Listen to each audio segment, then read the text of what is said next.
Hello friends, in this video I'll tell you how to subtract a percentage in Google Sheets. Please like and subscribe and let's get started. So in the first column we have the price, and in the second column we have a 20% discount.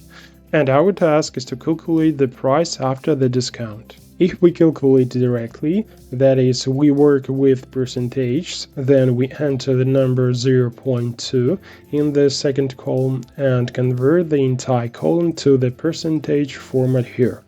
Next, in the third column, calculates the price taking into account the discount, multiplies cell B2 by the difference between 1 and cell C2 and press enter.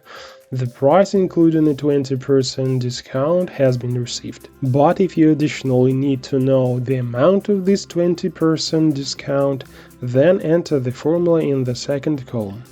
Multiply cell B2 by the number 0.2 and press enter. And now to get a discounted price, we just need to subtract the second number from the first number and get the same result.